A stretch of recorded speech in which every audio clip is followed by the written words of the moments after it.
Good evening बच्चों।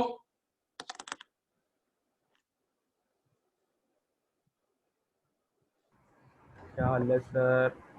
कैसे हो बच्चों? हाँ गुड जी, इवनिंग कैसे हो आप सर। सब? Good evening, good evening. और कैसा चल रहा है कॉलेज? बस सर चल रहा। बोरिंग है सर सर चल क्या बहुत। रहा है? अच्छा, ऐसे ही पढ़ोगे? वीडियोस ऑन करोगे? मेरे ख्याल से वीडियोस ऑन कर लो यार। ऐसे कोई प्राइवेसी आप लोगों की बहुत भंग नहीं होगी। वीडियोस वगैरह ऑन कर लो। हाँ जी, बोलो। करनी है क्या सर? सही में। ठीक है सर, चलो चलो यार। एक बार मेरे को पता है आप मतलब आप में से सब बच्चे वैसे पढ़े हुए, शायद पूर्वा नहीं पढ़ी बस, और सार्थक नहीं पढ़ा। तो सार्थक, आप कौन से कॉलेज से हो? सर मैं गुरु गोबिंद सिंह कॉलेज। अच्छा, आप गुरु गोविंद में। और हाँ। आर्यन का तो डीसीएसी है। Yes sir. और कुणाल का भी जीजीएस है ना? नहीं सर, हम कहाँ जीजीएस वाले, कौन रामजस सा है? वाले। रामजस सर, रामजस। रामजस, रामजस। और संजना कौन से कॉलेज में है? और माता सुंदरी। माता सुंदरी। और पूर्वा जी, आप कौन से कॉलेज में हो? किरोड़ीमल। आप क्लोरीमल में हो? हाँ जी। मैं भी क्लोरीमल में। सही, मैं मतलब मैंने भी ग्रेजुएशन वहीं से की थी। तो कौन है वहां पे? टैक्स कौन पढ़ा रहा है? समीर लामा। समीर लांबा। अब सब चेंज हो गए, ये तो बहुत पहले की बात है। चलिए बच्चों, तो आइए स्टार्ट करते हैं अपना। पहले एक मैं तो आपको फिर से बोल रहा हूँ, वीडियोस ऑन कर लो। हम अपना सब्जेक्ट स्टार्ट करने जा रहे हैं, जिसका नाम है इनकम टैक्स।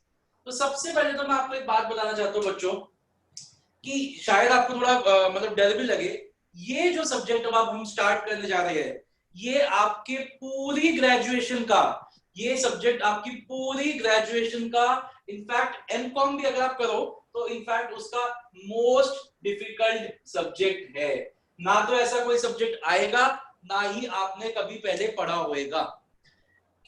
ये मतलब वैसे ही बच्चों को फेस टू फेस क्लासेस में भी थोड़ा कम समझ आता था, लेकिन अब तो वर्चुअल क्लासेस हो रही है। तो मैं आपसे रिक्वेस्ट करूंगा, जहां पे भी आपको थोड़ा भी डाउट आए, आप क्वेरी रेज कर दीजिएगा, और आई विल ट्राई कि मैं आपके सारे डाउट्स को क्लियर कर दूं।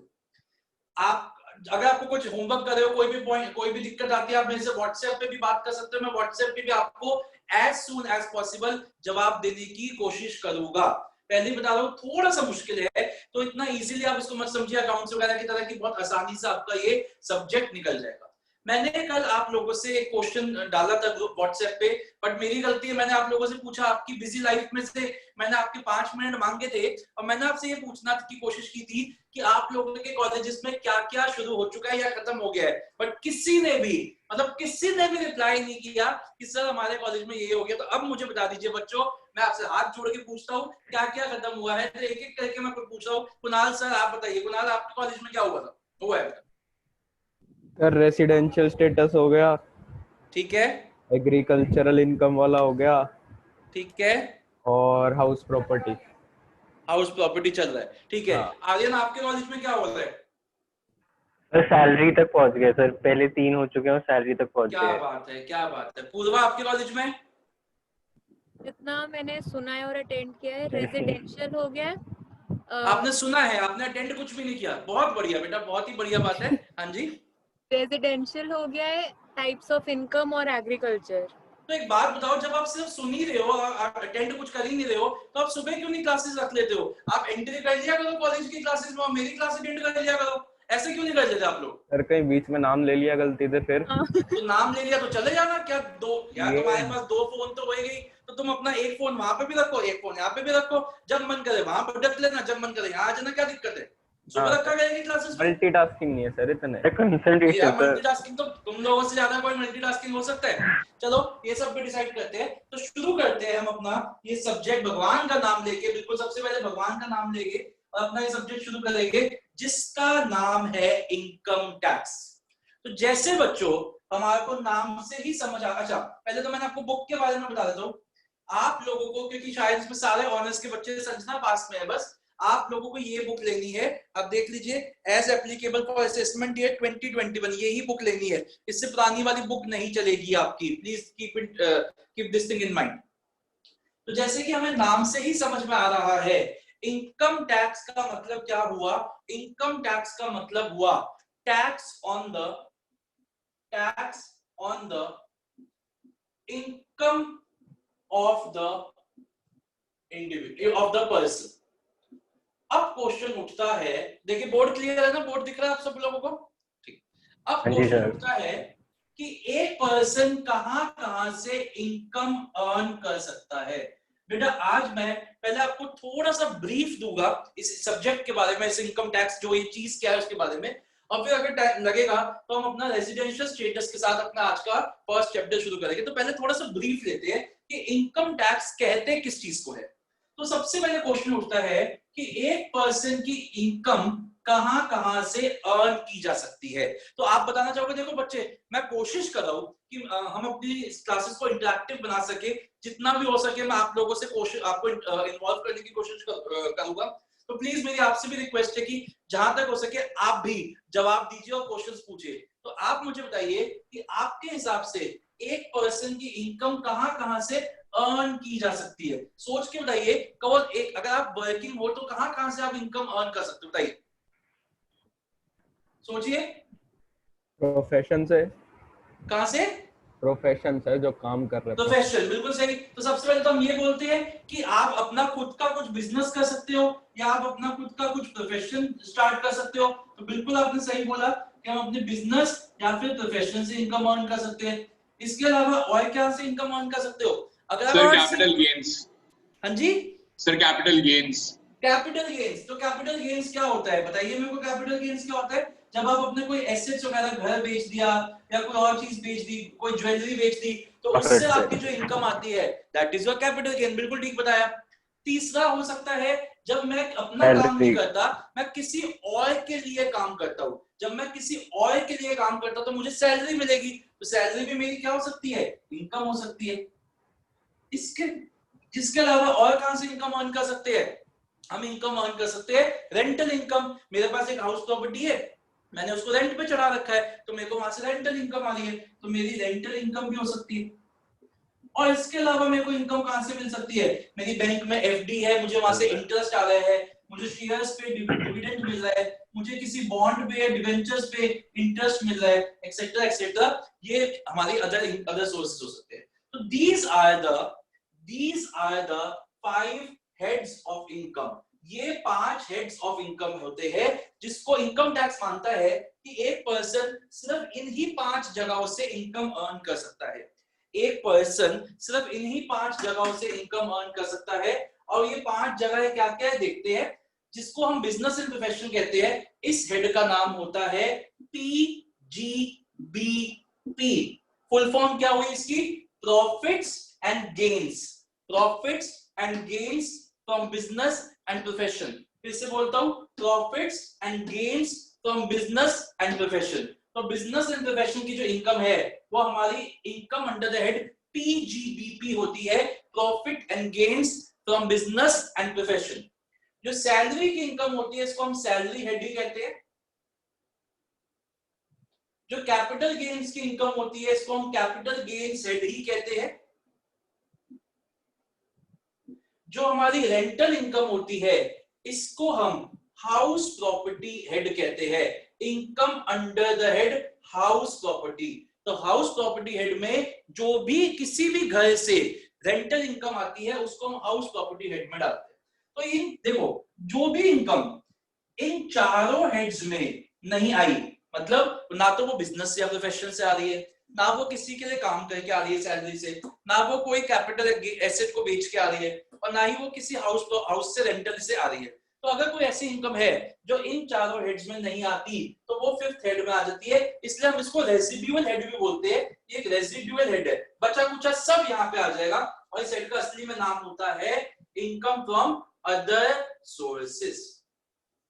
Income from other sources. So what are the 5 heads of income? The 5 heads of income are PGBP, salary, house property, capital gains and other sources.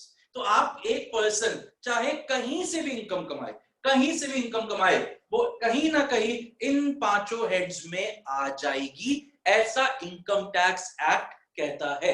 इतनी बात समझ में आई बच्चों? तो हमारे को ये तो समझ में आ गया कि हमारे ये 5 चैप्टर तो है ही है, ये 5 हमारे चैप्टर तो बन ही गए।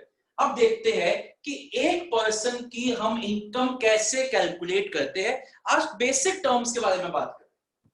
तो देखिए बच्चों, सबसे पहले हम क्या करेंगे, सबसे पहले हम 5 हेड्स की इनकम, किसी भी पर्सन की 5 हेड्स की इनकम ऐड कर देते हैं, सैलरीज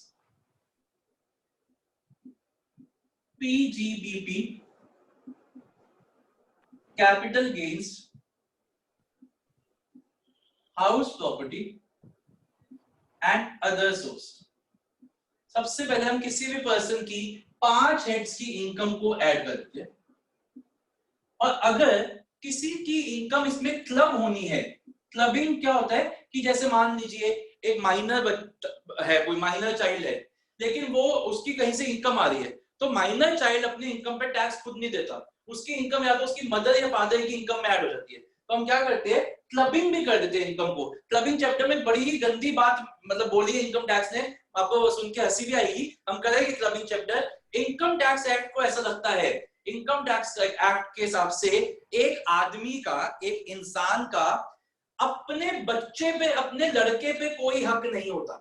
मतलब उसको लगता है उसका अपने लड़के पे कोई कंट्रोल नहीं है, ये लाइन लिखी हुई है, मैं आपको बताऊंगा, लेकिन उसके लड़के की बीवी पे हक है। मतलब एक आदमी का अपनी बहू पे पूरा हक होता है, ऐसा इनकम टैक्स में लिखा हुआ है, मैं नहीं कह रहा, ऐसा इनकम टैक्स में लिखा हुआ है। और आपको मैं लाइन पढ़वाऊंगा कि एक आदमी का अपने बहू पे पूरा हक है, तो वो अपनी बहू की इनकम भी अपने में क्लब कर सकता है। तो ये क्लबिंग होने के बाद सारी इनकम्स यहाँ पे आएगी, ठीक है। इसमें सर माइनर की इनकम, सर माइनर की इनकम क्या हुआ? हाँ जी सर माइनर की इनकम क्या हुई? माइनर की, यार तुमने क्या बात कर दी, इतने सारे वो ये वेब सीरीज में आ रही है, ये देखते नहीं हो बच्चे आते हैं, इतना वो काम करे, वो माइनर की इनकम नहीं हो गई? ठीक सर। और बताओ, जब आप पैदा हुए थे तो हम हमेशा क्या होता था, जब भी घर पे कोई आ जाता था, मान लो मामा आ जाते थे, भाई चाचा आ जाते थे, ताऊ आ जाते थे, आपको लिफाफा देके चले जाते थे।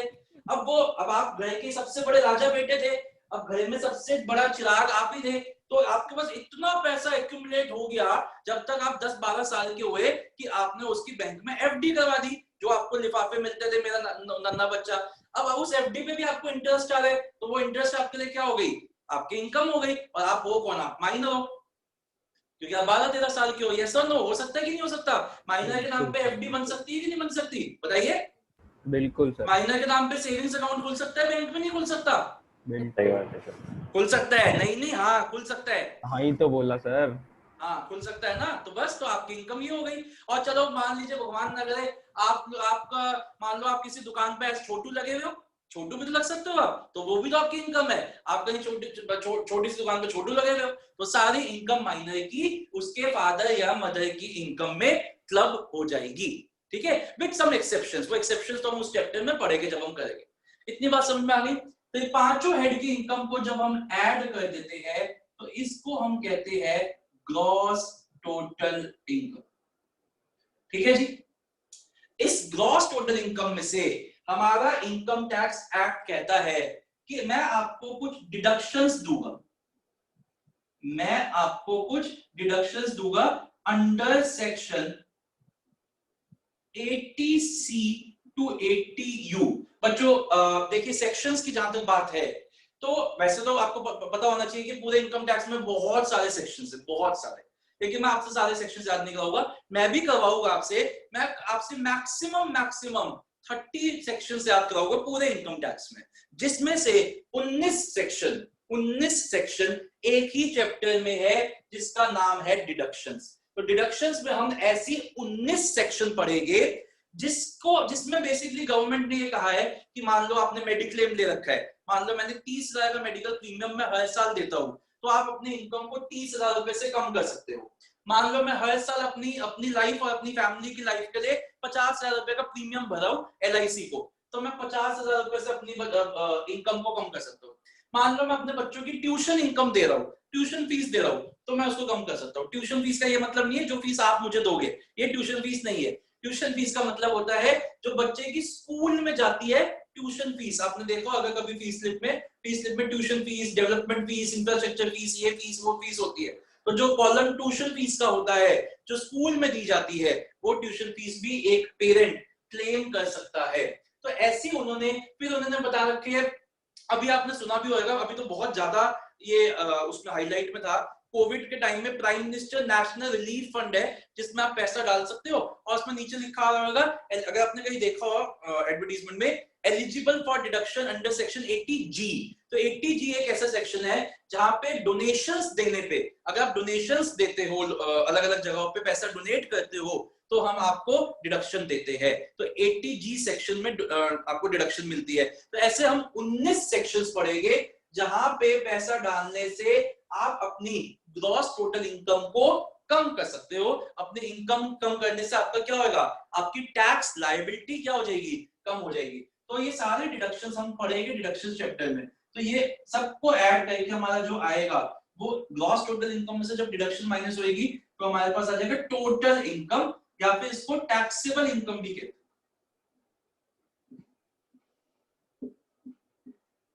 ठीक है जी। और इस टैक्सेबल इनकम में फिर हम टैक्स पे करते हैं। इंडिया में इनकम टैक्स के जो रेट्स है वो भी अलग अलग होते हैं, वो भी स्लैब रेट्स के हिसाब से चलता है। मतलब स्लैब रेट का मतलब क्या हुआ कि अगर आप इतने से इतनी इनकम कमा रहे हो तो आपका ये रेट है, जैसे आपकी इनकम इतने से ज्यादा हो जाएगी तो आपका रेट ये हो जाएगा, फिर इनकम इतने से ज्यादा हो जाएगी तो आपका रेट चेंज हो जाएगा, तो उसको हम स्लैब रेट्स कहते हैं। तो ये जो इनकम आती है टैक्सेबल इनकम या फिर टोटल इनकम, इस पर हम टैक्स पे करते हैं एट द स्लैब रेट्स। बताइए बच्चों, इतना समझ में आया? ठीक है, इतनी चीजें समझ में आ गई। चलिए, अब मैं ना बार बार एक वर्ड बोल रहा हूँ, आप भी सुन रहे होगे, मैं पर्सन बोल रहा हूँ कि एक पर्सन की इनकम कैसे निकालते हैं। अब बड़ा सिंपल आपको लग रहा है कि सर आप क्या बातें कर रहे हो, इनकम टैक्स बढ़ा रहे हो, पर्सन की बातें कर रहे हो, इंग्लिश का नॉर्मल सा वर्ड है बेटा। हर वो चीज जो वैसे नॉर्मल भाषा में यूज होती है, इनकम टैक्स में उसका अलग ही मतलब है। मैं आपको बताऊंगा, हंसी की बात ही है, आपके हिसाब से घर किसको कहते हैं? आपके हिसाब से घर की क्या चीजें होनी चाहिए कि वो घर है? तो मेरे हिसाब से घर का मतलब है दीवारें होनी चाहिए, जमीन होनी चाहिए, छत होनी चाहिए, ये घर है। लेकिन इनकम टैक्स के हिसाब से घर कोई भी वो जगह है, एक हाउस एक वो जगह है जिसकी वॉल्स हो, रूफ हो या ना हो, विद और विदाउट रूफ इज घर। और अगर इसका मतलब क्या हुआ, आपने एक स्विमिंग पूल बना रखा है और आप वो स्विमिंग पूल लोग क्लब्स को देते हो किराए पे, मतलब मान लो 2 महीने की छुट्टियों में आपने क्लब को दे दिया कि आपके मेंबर्स यहाँ आके स्विमिंग कर सकते हो, आप मुझे इतना किराया दे देना, तो वो भी हाउस प्रॉपर्टी माना जाएगा। अब सोच के देखिए, क्या आप कहीं से भी ये सोच सकते हो कि एक स्विमिंग पूल भी हाउस प्रॉपर्टी हो सकता है? लेकिन नहीं, इनकम टैक्स में स्विमिंग पूल को हाउस प्रॉपर्टी माना गया है। तो मैंने जैसे कहा, हर वो चीज, हर वो शब्द जिसका मतलब बड़ा आसान लगता है, इनकम टैक्स में उसका मतलब बदल जाता है।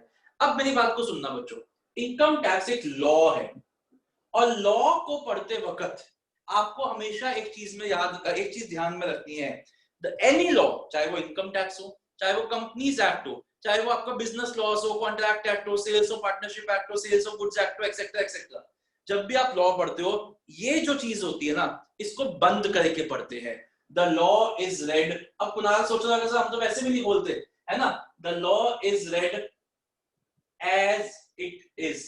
मतलब क्या हुआ, जो लिख दिया है लॉ के अंदर वो बिल्कुल वैसा ही मान लिया जाएगा, इफ एंड बट नहीं किया जाएगा।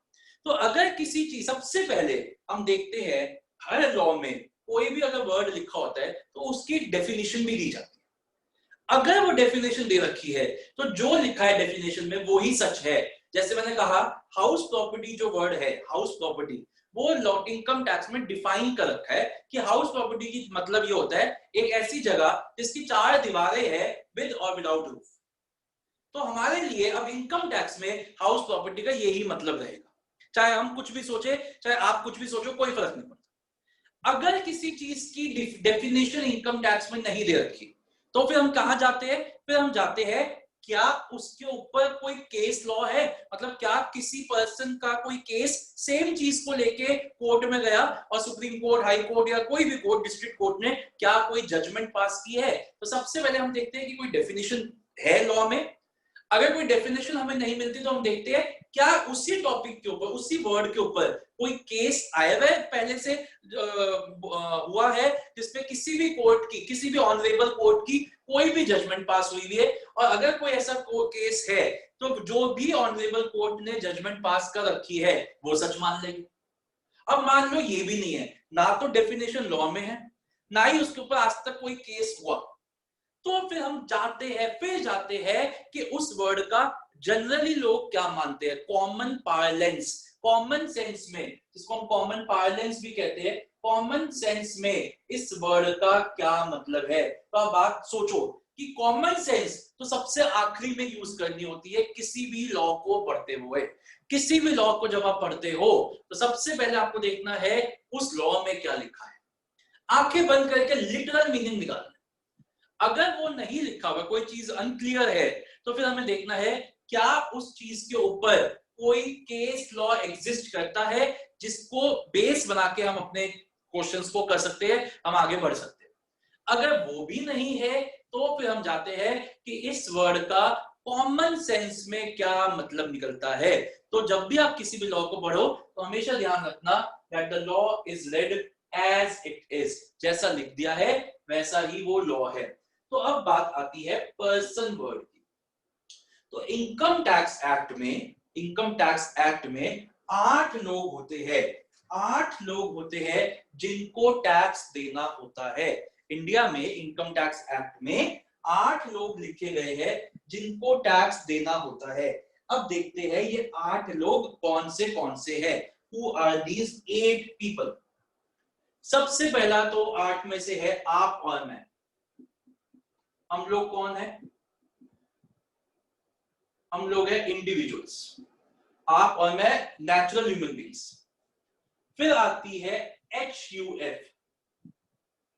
ये क्या होती है? ये होती है हिंदू अनडिवाइडेड फैमिली। मतलब कोई पुश्तैनी बिजनेस चल रहा है, ग्रैंडफादर ग्रेट ग्रैंडफादर ने कुछ काम शुरू किया था, मसालों का काम शुरू किया था, कोई भी काम, कपड़े का काम शुरू किया था, फिर पीढ़ियां चले जा रही है और वो बिजनेस चले जा रहे हैं, Gupta and sons etcetera etcetera. तो वो उसको हम क्या कहते हैं? Hindu undivided family. तो ये जो हिंदू अनडिवाइडेड फैमिली होती है, आप लोगों ने अपने स्कूल में भी पढ़ा था, इसकी आइडेंटिटी अलग होती है जो इसके मेंबर्स है। मान लीजिए एक फैमिली में 6 लोगों ने एक हिंदू अनडिवाइडेड फैमिली का बिजनेस स्टार्ट कर रखा है, तो वो 6 लोगों की आइडेंटिटी अलग अलग भी है और उनकी एक ज्वाइंट आइडेंटिटी भी है एज एन HUF। तो HUF अलग टैक्स देती है, उन 6 लोगों से हटकर टैक्स देती है HUF। HUF की अपनी एग्जिस्टेंस होती है in the eyes of law. HUF की अपनी एग्जिस्टेंस होती है in the eyes of law. तीसरा पर्सन कौन होता है? कंपनी। तो कंपनीज की भी अपने कंपनीज को भी अपना टैक्स खुद देना होता है, उनकी भी अपनी एग्जिस्टेंस होती है। फोर्थ कौन होता है? Firms, partnership firms. आपने अकाउंट्स में बहुत ज्यादा डिटेल में पढ़ा हुआ है। फोर्थ कौन हो गए? Partnership firms. फिफ्थ हो गए लोकल अथॉरिटीज। लोकल अथॉरिटीज का मतलब क्या हो गया? अब देखो बच्चों, जैसे MCD है, PWD है, DDA है दिल्ली में, ये सब क्या है? ये लोकल अथॉरिटीज है। इनकी भी तो इनकम्स होती है, जब हाउस टैक्स पे करते हैं वो MCD की पॉकेट में जाता है, ठीक है ना। PWD को भी इनकम्स मिलती है एक्सेट्रा एक्सेट्रा। तो ये जो अथॉरिटीज है, लोकल अथॉरिटीज है, ये क्या हो गए? ये सब आ गए लोकल।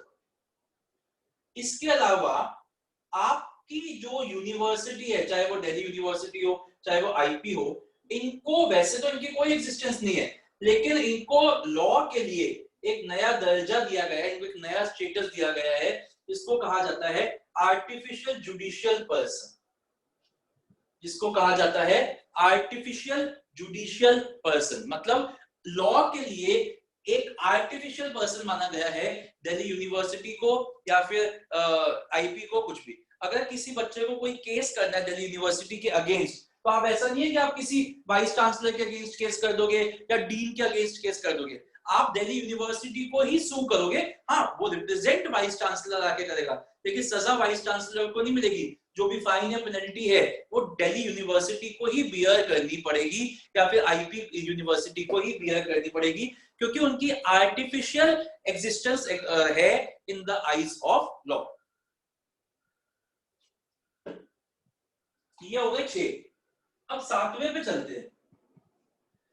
मान लीजिए मेरे को और आर्यन को और कुणाल को मिलकर बिजनेस स्टार्ट करना है और श्रेय को, तो हमें 2-3-4 दोस्त मिलकर बिजनेस स्टार्ट करना चाहते हैं, लेकिन हम लोग ये पार्टनरशिप फॉर्म नहीं बनाना चाहते, क्योंकि हम इस चक्कर में नहीं पड़ना चाहते कि डीड बनाओ, फिर डीड डिसॉल्व भी करनी पड़ेगी। इन सब चक्करों में हम नहीं पड़ना चाहते, ठीक है।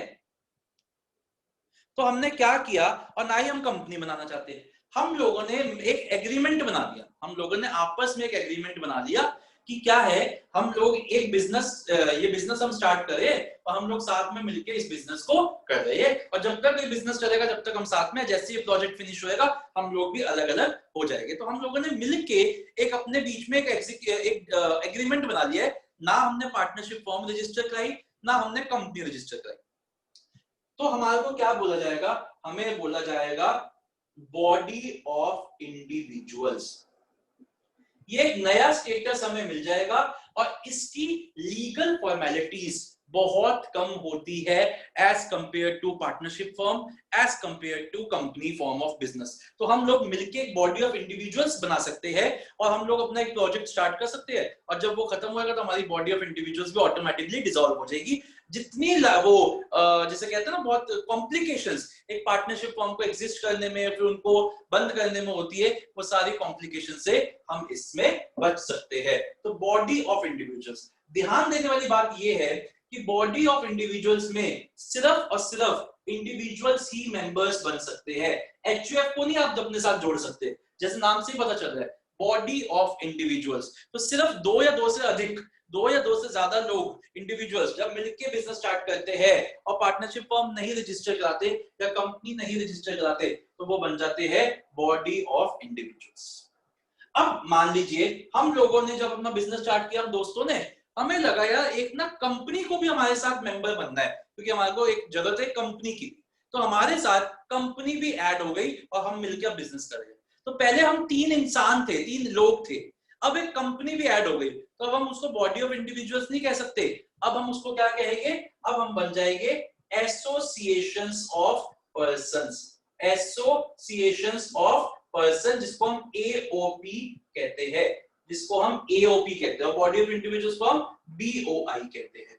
तो बॉडी ऑफ इंडिविजुअल्स और एओपी में क्या फर्क है, बॉडी ऑफ इंडिविजुअल्स में सिर्फ और सिर्फ इंडिविजुअल्स कनेक्ट कर सकते हैं, सिर्फ और सिर्फ इंडिविजुअल्स जुड़ सकते हैं, और एसोसिएशंस ऑफ पर्सन में इनके साथ कोई भी और एचयूएफ भी हो सकता है, कंपनी भी हो सकती है, फर्म भी हो सकती है, लोकल अथॉरिटी भी हो सकती है, कोई भी और कनेक्ट हो सकता है। मतलब जब सिर्फ इंडिविजुअल्स जुड़ रहे हैं तो वो हो गया बॉडी ऑफ इंडिविजुअल्स, और जब उनके साथ कोई और भी आ जाता है तो वो हो जाता है एसोसिएशंस ऑफ पर्संस। मेरे को बताइए, तो हमें ये हमें इन आठों के ही बारे में पढ़ना है, लेकिन हाँ थोड़ा सा आपके रिलैक्सेशन ये है कि आप पहले ऑनर्स की बात करते हैं, तो ऑनर्स की कोर्स में हमें सिर्फ इंडिविजुअल और फर्म के बारे में पढ़ना है, पास के कोर्स में फर्म भी नहीं है और आईपी में भी फर्म भी नहीं है, तो हमें बेसिकली इंडिविजुअल्स के लिए सबको पढ़ना है। पास वाले जो संरचना है वो जब मैं फर्म की क्लास लूंगा तो आपको नहीं, आप उसको छोड़ सकते हो, और ऐसी श्रेय जो आईपी में है वो आप भी छोड़ सकते हो। सार्थक आपका कौन सा ऑनर से पास है?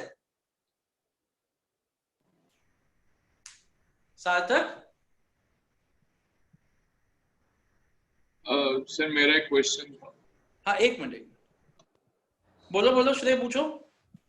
सर हमको कॉलेज में ये बताया कि बीओआई और एओपी जो होता है वो ज्यादातर एनजीओज होते हैं, क्योंकि उनका कोई मतलब इकोनॉमिक प्रॉफिट की तरफ वो लोग नहीं देखते, उनका कोई फाइनेंशियल मोटिव नहीं होता। ऐसा कहीं लिखा हुआ नहीं है, ऐसा कोई नहीं लिखा हुआ। तू और मैं मिलकर भी बॉडी ऑफ इंडिविजुअल खोल सकते हैं और दबा के प्रॉफिट बना सकते हैं। कोई कहीं नहीं लॉ में लिखा कि सिर्फ एक नॉन प्रॉफिट ऑर्गेनाइजेशन को ही एओपी या बीओआई बना, क्योंकि सर वो शॉर्ट टर्म एग्जिस्टेंस के लिए होता है। हमको तो ये है कि असली प्रैक्टिकली ऐसा होता है कि एनजीओस वाले लोग ही ऐसा बनाते हैं प्रैक्टिकली, बट लिखा कहीं नहीं। हम करना चाहे तो हम अपना बिजनेस सेटअप कर सकते।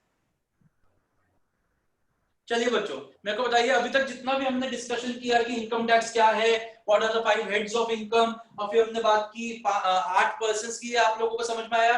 हाँ जी आर्यन सिंह, समझ में आया आर्यन जी? यस सर, पूरा समझ आ गया सर, पूरा समझ में आ गया। देखो वो तो आने ही था, चलो अच्छी बात है। और कुणाल आपको? यस सर, बिल्कुल सर, क्लैपिंग सर, बढ़िया। हम लोग अब भी देखते हैं बच्चों, हाँ। कोई भी डाउट हो तो पूछ लेना यार, शर्माना नहीं बिल्कुल भी। देखो कुणाल ऐसे मत कर, मन में मत लेके जाना कोई भी डाउट, ठीक है? चलिए अब 1-2 टर्म्स और मैं आपके सामने डिस्कस करता हूं, and then will start our first chapter, जिसका नाम है रेजिडेंशियल स्टेटस। तो आप लोगों ने कॉलेज में शायद सुना हो, बच्चों देखो वैसे तो आप अटेंटिवली सुनिए क्लासेस को, बट मैं इनकी रिकॉर्डिंग्स भी आपको प्रोवाइड करूंगा। आप देख सकते हो मैं हर क्लास को रिकॉर्ड करता हूं और मैं आपको रिकॉर्डिंग्स भी प्रोवाइड करूंगा, अगर आपका कभी कुछ मिस हो जाए, तो आप सुन सकते हो उस लेक्चर को वापस, लेकिन इसको हैबिट मत बनाइएगा। अब दो टर्म्स करते हैं, एक होता है प्रीवियस ईयर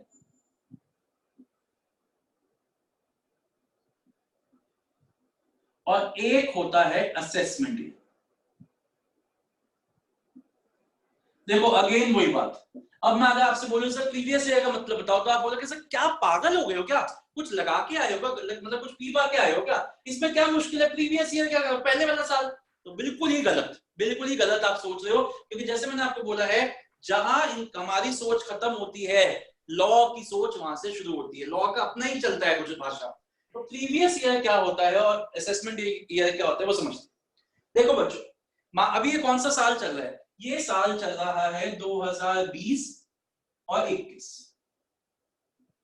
अगर मैं बात करूं इससे पहले वाले साल की 2019 और 20, तो मैं इसकी बात करता हूं, ठीक है। तो 2019 साल शुरू कब से हुआ था, कोई बताएगा मेरे को 2019-20 साल शुरू कब से हुआ था? 1 अप्रैल 2019 से, ठीक है, और खत्म कब हुआ ये? 31 मार्च 2020, ठीक है कि नहीं? तो इसका मतलब 1 अप्रैल 2019 से रात, मतलब रात के 12 बजे से 31 मार्च 2020 के रात के 12 बजे तक जो इनकम मैंने कमाई, 1 अप्रैल 2019 के रात के 12 बजे से 31 मार्च 2020 के रात के 12 बजे तक जो इनकम मैंने कमाई, चाहे वो हाउस प्रॉपर्टी से कमाई, चाहे वो सैलरी से कमाई, चाहे वो पीजीबीपी से कमाई, चाहे वो कहीं से भी कमाई, जो भी मैंने कमाई उस पर मुझे इसी साल में टैक्स देना चाहिए, क्योंकि वो इस साल की इनकम है। लेकिन अब आप सोच के देखो कि क्या ये ह्यूमनली पॉसिबल है कि एक साल के रात के 12 बजे तक आप इनकम वो अर्न भी कर दो, फिर कंप्यूटेशन भी कर लो, फिर टैक्स भी निकाल लो, टैक्स जमा भी करा दो और रिटर्न भी फाइल कर दो। तो ऐसा तो ह्यूमनली पॉसिबल ही नहीं है, इनफैक्ट ये कोई भी नहीं कर सकता। तो बेसिकली जिस साल की इनकम होती है, मैं हिंदी में लिख रहा हूं, जिस साल की इनकम होती है या जिस साल की इनकम पे हम टैक्स देते हैं उसको कहा जाता है प्रीवियस ईयर। और फिर हमारे इनकम टैक्स डिपार्टमेंट कहता है कि चलो तुमने कमा ली ना, मार्च आ गया ना, अब हमें 4 महीने अप्रैल मई जून जुलाई 31 जुलाई तक का टाइम मिलता है, 31 जुलाई 2020 तक का टाइम मिलता है अपनी कंप्यूटेशन करने का, रिटर्न बनाने का, उसमें फिर अपना देखना कि टैक्स कहां पे कितना मैं कर चुका हूं, कितना मेरे को करना है, सब कंप्यूटेशन करके अपनी रिटर्न फाइल करने का टाइम हमें मिलता है 31 जुलाई तक। और जो थोड़े बड़े एसएस पेयर्स होते हैं, टैक्स पेयर्स, उनके लिए ये पीरियड और बढ़ जाता है, उनके लिए ये पीरियड 6 महीने का हो जाता है, उनके लिए ये पीरियड हो जाता है 30 सितंबर तक। तो इधर आपको अपनी रिटर्न फाइल करनी होगी 31 जुलाई, मैक्सिमम केसेस में यही होती है, और अगर बड़े टैक्स पेयर हो तो आपके लिए ये टाइम हो जाएगा 38 सितंबर। तो मतलब जो इनकम आपने इधर तक कमाई उसमें आप जो उसकी रिटर्न है वो आप फाइल करोगे उसके अगले साल में, क्योंकि ये डेट तो 2021 में आ गई, ये डेट तो 2021 में आ गई ना, तो ये उसके अगले साल में आप रिटर्न फाइल करोगे। और ये 2 डेट्स होती है, मैक्सिमम केसेस में 31 जुलाई, और अगर आप बड़े टैक्स पेयर हो तो दूसरा केस होता है 38 सितंबर, ये डेट होती है। अब ये जो साल हुआ 2021, इसको कहा जाता है असेसमेंट ईयर, क्योंकि आप इसमें रिटर्न फाइल करोगे, फिर आपका इनकम टैक्स ऑफिसर जो भी होएगा वो आपकी रिटर्न को असेस करेगा, वो ये देखेगा कि जो आपने इनकम फाइल की है, रिटर्न फाइल की है, क्या वो रिटर्न ठीक है, कोई उसमें आपने चोरी तो नहीं की, कोई गलती तो नहीं की, और वो आपको रिटर्न फाइल, आपके रिटर्न की असेसमेंट करेगा। इसलिए हम इसको क्या कहते हैं, इसलिए हम इसको कहते हैं असेसमेंट ईयर। अब इसका मतलब क्या हुआ, एक ही क्वेश्चन को 2 तरीकों से फ्रेम किया जा सकता है। एक मिनट बताता हूं।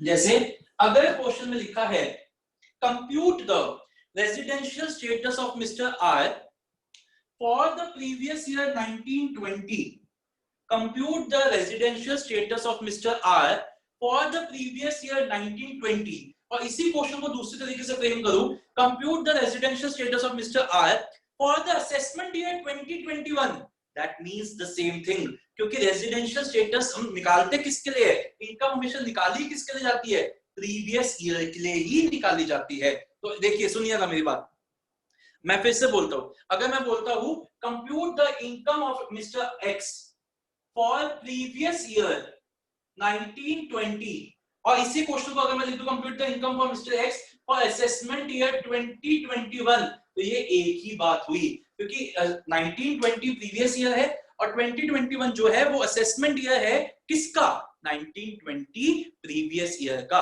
और हमेशा इनकम किसके लिए निकाली जाती है, इनकम हमेशा प्रीवियस ईयर के लिए ही निकाली जाती है। तो अगर क्वेश्चन प्रीवियस ईयर में है तब तो घबराने की कोई बात ही नहीं है, तब तो आप वैसे ही चल लो। लेकिन अगर क्वेश्चन असेसमेंट ईयर में बात कर रहा है तो आपको उसका प्रीवियस ईयर में जानना पड़ेगा।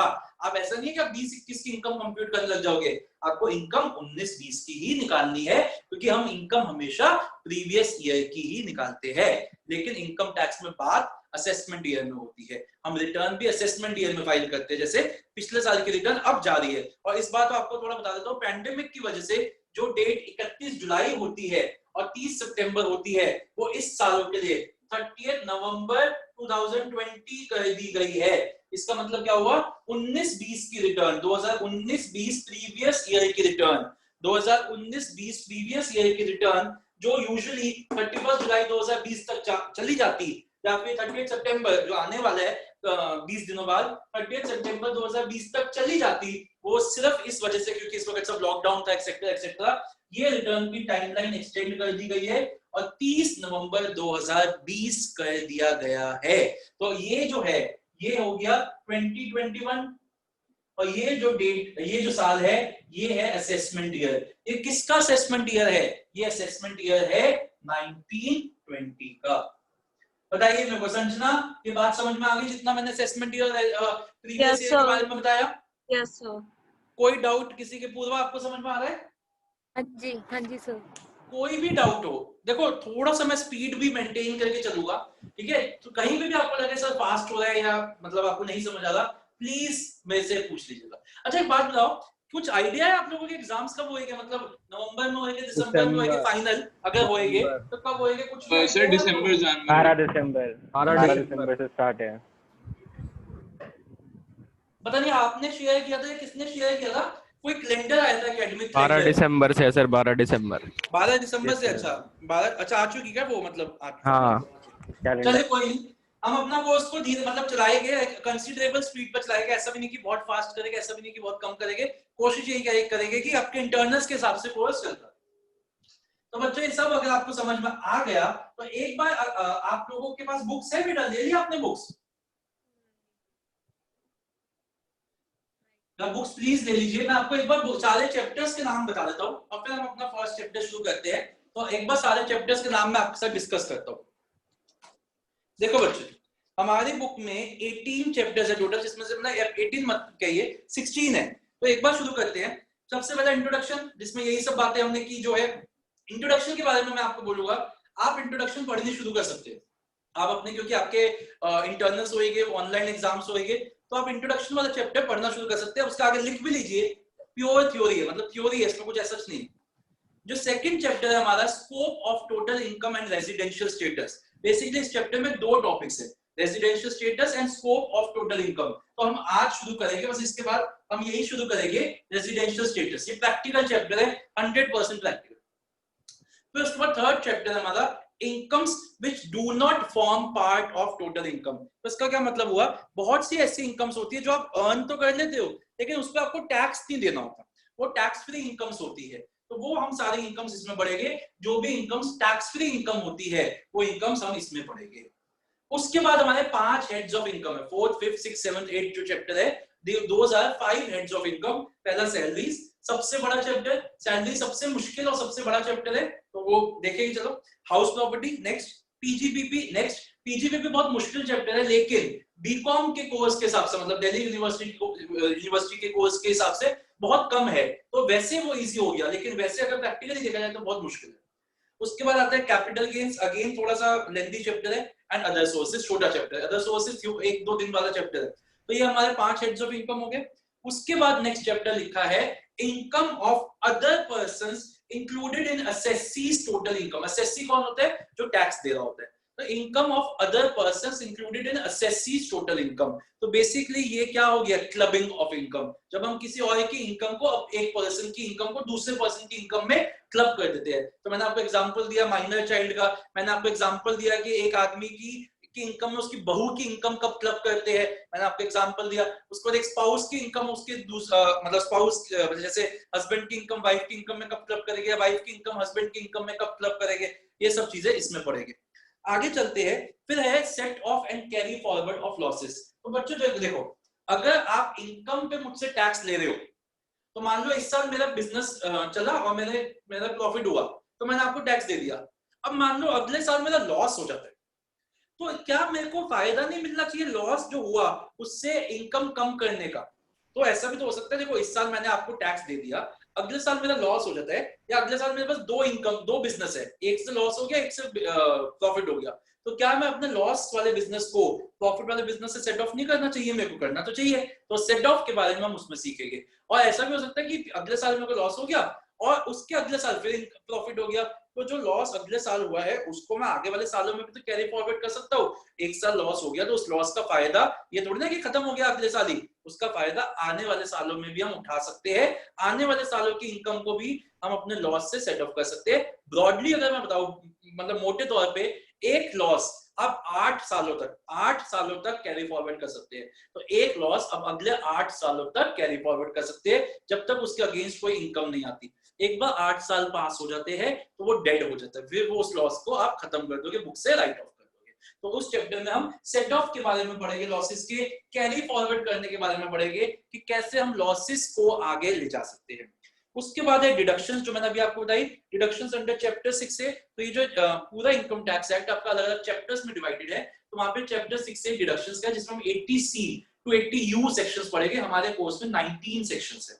आगे चलते हैं, फिर एग्रीकल्चर इनकम के बारे में पढ़ेंगे। एग्रीकल्चर इनकम को एग्जेम्प्ट माना जाता है, लेकिन उसमें भी अलग तरीके से टैक्स निकाला जाता है, तो वो हम पढ़ेंगे।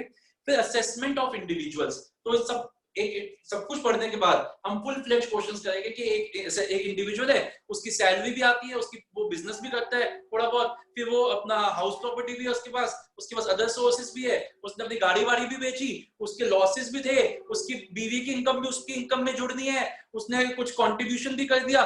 फुल फ्लेज क्वेश्चन, कुछ भी नहीं छोड़ेंगे, वो सब मिला के फिर हम क्वेश्चन करेंगे असेसमेंट ऑफ इंडिविजुअल्स का। एंड उसके बाद फाइनली आ जाएगा असेसमेंट ऑफ फर्म्स। एक सब कुछ सेम होता है फर्म्स के असेसमेंट में, सब कुछ सेम होता है जो इंडिविजुअल्स वाला होता है, कुछ एक दो चीजें अलग होती है, तो वो अलग चीजें हम असेसमेंट ऑफ फर्म्स में पढ़ेंगे। मतलब 80% इज सेम जो ऊपर पढ़ लिया, जो 20% अलग है उसको हम असेसमेंट ऑफ फर्म्स के चैप्टर में पढ़ेंगे, तो ये असेसमेंट ऑफ फर्म्स। बस उसके बाद आपका रिटर्न ऑफ इनकम और ये प्रोसीजर फॉर ई फाइलिंग, क्योंकि आपके कोर्स में 20 मार्क्स का, या एग्जैक्टली मेरे को नहीं पता कितने मार्क्स का होता है, आपका प्रैक्टिकल एग्जाम होएगा जिसमें आपको वो ई फाइलिंग जो हमारा है होती है आजकल, वो आपको करके दिखानी पड़ेगी। तो उसका हम करेंगे जो ITR 1 और 2 है, अगर लॉकडाउन खुल गया तो वहां बुला के, अदरवाइज यहीं से आपको ऑनलाइन में बताता रहूंगा कि किस तरीके से उसको फाइल किया जाता है। तो this is our entire course, ये हमारा पूरा कोर्स है इनकम टैक्स का। बहुत इंटरेस्टिंग है, अब मैं आपको सच बताऊं, बहुत ही ज्यादा इंटरेस्टिंग सब्जेक्ट है। मुश्किल एक चीज है, मैं उसको नहीं कह रहा कि मुश्किल नहीं है, लेकिन मुश्किल होने के साथ साथ इंटरेस्टिंग है, क्योंकि अब आप लोग ऑलमोस्ट सेकंड ईयर में हुई, नेक्स्ट ईयर के बाद बहुत से बच्चे तो अर्न भी करना लगेंगे, कहीं ना कहीं जॉब भी करेंगे। तो ये सब्जेक्ट एक ऐसा सब्जेक्ट है जिसमें कुछ भी ऐसा नहीं है, हवा में कुछ नहीं है। जैसे मैथ्स में ट्रिग्नोमेट्री पढ़ते थे, पता नहीं जिंदगी में कभी यूज नहीं होनी, अकाउंट्स में ये इतना सब कुछ पढ़ लिया, उसमें से बहुत सी चीजें तो यूज ही नहीं होनी। बट इस सब्जेक्ट में जो भी पढ़ोगे, आप चाहो तो आप कल से यूज कर सकते हो। आप लोग सब 18 से ज्यादा की हो, आप अपनी इनकम अभी भी अर्न कर सकते हो। अब ये सारी चीजें कल से ही या आज से ही अपनी प्रैक्टिकल लाइफ में यूज कर सकते हो। तो it is a very interesting subject, इसमें कुछ भी बात हवा में नहीं की जाएगी, हर चीज लॉजिकल है, हर चीज के पीछे प्रूफ है। आप मुझसे बोलोगे तो मैं आपको दिखा सकता हूँ क्या चीजें कैसे होती है, इंटरनेट पे मैं आपको बता सकता हूँ कि कौन सी चीज कैसे होती है। अभी रिटर्न बनाने का टाइम चल रहा है, लोग रिटर्न्स बना रहे हैं अपनी अपनी, तो हर चीज प्रैक्टिकल है। आप अपने पेरेंट्स से कम्युनिकेट कर सकते हो कि पापा ये चीज आपने फाइल की है नहीं की है, वो सब चीजें। तो it's a very practical and very interesting subject, दिमाग खोल के पढ़ना बस। ठीक है बच्चों, समझ में आ गई सारी बातें? तो चलिए आज अपना पहला चैप्टर शुरू करते हैं, जिसका नाम है residential status and scope of total income. बच्चों ऐसा है कि मैं आपको अब बात आई सर नोट्स की कैसे बनवाओगे। तो सुनिए बच्चों, इस बुक में से जब तक मैं आपको नहीं कहूँ कि ये चीज पढ़नी है, आप नहीं पढ़ोगे, क्योंकि इसमें लिखा हुआ है एक्ट, बेयर एक्ट कहते हैं जिसको, जैसा एक्ट बना हुआ है वैसा एक्ट लिखा हुआ है। It's a very technical language but बड़ी लीगलाइज्ड लैंग्वेज है। अगर आप पढ़ने बैठोगे तो आपको समझ नहीं आएगा। तो जब तक मैं आपको नहीं कहूँ आप इस बुक से कुछ नहीं पढ़ोगे। तो अब क्वेश्चंस करोगे सिर्फ, और जो मैंने आपको चैप्टर बोला, जिसमें आपको फर्स्ट चैप्टर बोला कि वो पढ़ो, तो वो आप पढ़ सकते हो उस बुक से, वो शुरू कर सकते हो, उसके अलावा कुछ नहीं। तो अब जो नोट्स की बात है, काफी नोट्स मैं आपको डिक्टेट कराया करूंगा क्लास में, काफी नोट्स की मैं आपको सॉफ्ट कॉपी भेजा करूंगा जब तक हमारा ये खुल नहीं रहा सिस्टम। तो काफी नोट्स को मैं मैं आपको सॉफ्ट कॉपी भेजा करूंगा, आप वो सॉफ्ट कॉपी के थ्रू पढ़ेंगे। और अगर जब भी होएगा पॉसिबल है, या मैं उसकी एक फोटोस्टेट नोट्स भी वहां पे रखूंगा, और वो आप वहां से इंस्टीट्यूट से कलेक्ट कर सकते हैं, तो उससे भी पढ़ेंगे। तो मतलब आपके नोट्स डिक्टेट भी कराऊंगा क्लास में, कुछ सॉफ्ट कॉपी के थ्रू भेजूंगा, कुछ मैं आपको एक फोल्डर के थ्रू मतलब एक मेरे प्रिंटेड नोट से मैं उसके थ्रू भी आपको भेजूंगा। लेकिन जब तक मैं ना कहूं कि बुक से ये चीज पढ़नी है, आप नहीं पढ़ेंगे, इस चीज को ध्यान में रखिएगा। तो आइए सबसे पहले हम शुरू करते हैं रेजिडेंशियल स्टेटस। अब क्वेश्चन उठता है कि सर ये होता क्या है, what is this residential status. तो बच्चों चीज ध्यान में रखना, इंडिया में देखो, जो इनकम इंडिया में कमाई जा रही है, जो भी इनकम इंडिया में कमाई जा रही है, नो डाउट उस पर तो टैक्स इंडिया में ही इंडियन गवर्नमेंट ही लेगी। अगर कोई इनकम इंडिया में कमाई गई है तो नो डाउट उस पर टैक्स इंडियन गवर्नमेंट ही लेगी। लेकिन क्वेश्चन उठता है ग्लोबल इनकम्स का।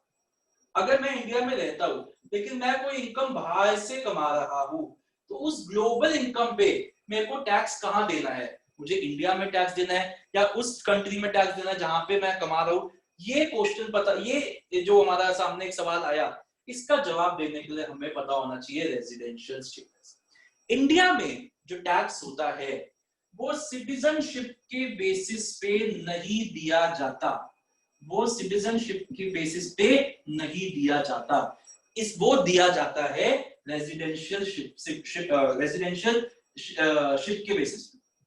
तो इसका क्या मतलब हुआ कि ऐसा पॉसिबल है, it is quite a possibility कि you might be a citizen of India but you are not a resident of India and therefore you will not be paying tax in India. लेकिन there can be a possibility that some NRI या some बाहर का person is not a citizen of India but he is a resident of India and therefore he will be paying tax in India also। तो कहने का मतलब क्या है, आप सिटीजन हो या नहीं हो उससे ये डिपेंड नहीं करता कि आप इंडिया में टैक्स दोगे कि नहीं, आप रेजिडेंट हो इंडिया के या नहीं हो उससे ये डिसाइड होता है कि आप इंडिया में टैक्स दोगे या नहीं दोगे। इतनी बात समझ में आई? तो इसलिए हमें रेजिडेंशियल स्टेटस निकालना होता है। अब बात उठती है कि सर रेजिडेंशियल स्टेटस जो है वो निकाला किसका जाता है? तो बच्चों अभी तो मैंने बताया हमने 8 पर्सन्स पढ़े थे, हमने 8 टाइप ऑफ पर्सन्स पढ़े थे, individual, HUF, company, partnership firm, AOP, BOI, local authority, municipal, artificial judicial person. हमें आठों के रेजिडेंशियल स्टेटस निकालने के रूल्स पता होने चाहिए, हमें आठों के रेजिडेंशियल स्टेटस निकालने के रूल्स पता होने चाहिए। इतनी बात समझ में आई? चलिए आगे चलते हैं। ठीक है सर, तो ये निकाला किसके लिए जाता है? ये निकाला जाता है प्रीवियस ईयर के लिए, और ये हर साल कैलकुलेट करना होता है क्योंकि एक पर्सन की का रेजिडेंशियल स्टेटस हर साल चेंज हो सकता है। आई रिपीट, एक पर्सन का रेजिडेंशियल स्टेटस हर साल चेंज हो सकता है क्योंकि रेजिडेंशियल स्टेटस डिपेंड करता है उसके पीरियड ऑफ स्टे पे, वो कितने दिन इंडिया में रुका, कितने दिन बाहर रुका। तो वो तो हर साल चेंज हो सकता है। आप एक साल इंडिया में 100 दिन रुके, आप एक साल इंडिया में 200 दिन रुके, तो आपका रेजिडेंशियल स्टेटस चेंज हो जाएगा। चाहे आपकी सिटीजनशिप चेंज नहीं होगी बट आपका रेजिडेंशियल स्टेटस चेंज हो सकता है। तो आपका जो रेजिडेंशियल स्टेटस होता है वो आपको हर साल का निकालना पड़ता है। रेजिडेंशियल स्टेटस हर साल का निकलेगा, हर प्रीवियस ईयर का निकलेगा। कितनी बार समझ में आई? अब हम एक टर्म यूज करेंगे रेलेवेंट प्रीवियस ईयर इस चैप्टर में। रेलेवेंट प्रीवियस ईयर का मतलब क्या हुआ? रेलेवेंट प्रीवियस ईयर का मतलब हुआ द प्रीवियस ईयर जिसका हम रेजिडेंशियल स्टेटस कैलकुलेट कर रहे हैं। द प्रीवियस ईयर में सब लिखवाऊंगा, अभी आप चिंता मत करिए। द प्रीवियस ईयर जिसका हम रेजिडेंशियल स्टेटस कैलकुलेट कर रहे हैं। ठीक है सर। अब बात उठती है, जिस दिन कोई भी पर्सन इंडिया से बाहर जाता है या इंडिया में वापस आता है। फिर से बोलता हूं, जिस दिन कोई भी पर्सन इंडिया से बाहर जाता है या इंडिया में वापस आता है, वो दिन इंडिया में माना जाएगा। चाहे आप रात को 11:50 में घुस रहे हो आज, लेकिन माना जाएगा कि आज आप पूरे दिन इंडिया में ही रुके हो।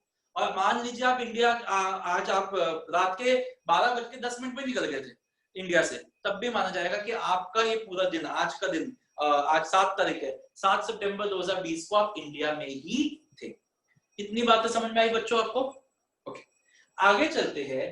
तो दो पर्संस के केस में, individual and HUF, individual and HUF के केस में हम रेजिडेंट, सबसे पहले तो हम देखते हैं कि कोई ये इंडिविजुअल एचयूएफ रेजिडेंट या नॉन रेजिडेंट है, और अगर वो रेजिडेंट है तो उसके बाद भी हम नहीं छोड़ते उसको। फिर हम देखते हैं भाई तो कितना रेजिडेंट है। पहले तो हमने देख लिया कि तो रेजिडेंट है, फिर हम देखते हैं भाई तो कितना लेवल का रेजिडेंट है। तो फिर हम देखते हैं कि क्या वो ऑर्डिनरी रेजिडेंट है या फिर वो नॉन ऑर्डिनरी रेजिडेंट है। ठीक है, फिर से बोलता हूं, इंडिविजुअल और एचयूएफ के केस में, सिर्फ इंडिविजुअल और एचयूएफ के केस में सबसे पहले तो हम ये देखते हैं कि क्या तू रेजिडेंट या नॉन रेजिडेंट है। अगर तो नॉन रेजिडेंट है तो बात खत्म हो गई। अगर रेजिडेंट है तो फिर हम आगे देखते हैं कि तू ऑर्डिनरी रेजिडेंट है या नॉन ऑर्डिनरी है। ऑर्डिनरी रेजिडेंट को हम कहते हैं ROR, resident and ordinary resident, और नॉन ऑर्डिनरी रेजिडेंट को हम कहते हैं NOR, नॉन ऑर्डिनरी रेजिडेंट। ये जो बाइफर्केशन है, ये ऑर्डिनरी और नॉन ऑर्डिनरी की जो बाइफर्केशन है, ये बाइफर्केशन सिर्फ और सिर्फ इंडिविजुअल और एचयूएफ के लिए होती है। इसका मतलब क्या हुआ? Partnership firm, company, artificial judicial person, local authority, AOP, BOI, इनके लिए हम सिर्फ और सिर्फ ये चेक करते हैं कि क्या वो रेजिडेंट है या नहीं है। अगर वो रेजिडेंट है तो बस खत्म, अगर वो नॉन रेजिडेंट है तो भी खत्म। मतलब कहने का मतलब क्या है कि अभी फर्दर बाइफर्केशन नहीं करते। इतनी बातें समझ में आ गई बच्चों? अभी तक क्लियर हो गया? अब हम देखते हैं, अभी लिखना मत, मैं लिखवा दूंगा अपने आप। अब हम देखते हैं कि एक सबसे पहले इंडिविजुअल का रेजिडेंशियल स्टेटस निकालना सीखते हैं। तो सबसे पहले इंडिविजुअल का रेजिडेंशियल स्टेटस निकालना सीखते हैं।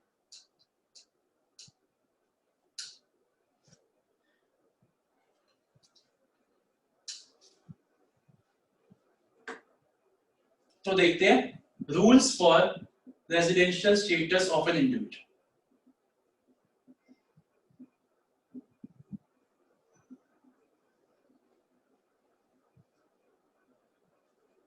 ठीक है बच्चों, सबसे पहले हम देख रहे हैं रेजिडेंट या नॉन रेजिडेंट वाला। अभी ऑर्डिनरी नॉन ऑर्डिनरी नहीं देख रहे, पहले तो देख रहे हैं कि वो रेजिडेंट है कि नहीं है। तो सबसे पहले हम देख रहे हैं रेजिडेंट वाला कि वो रेजिडेंट कब माना जाए। देखो, इसके लिए मैं ऐसे बनाऊंगा, या तो ये कंडीशन फुलफिल कर दे,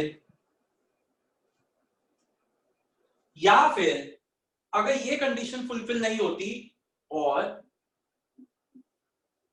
ये दो कंडीशंस मिला के फुलफिल कर दे।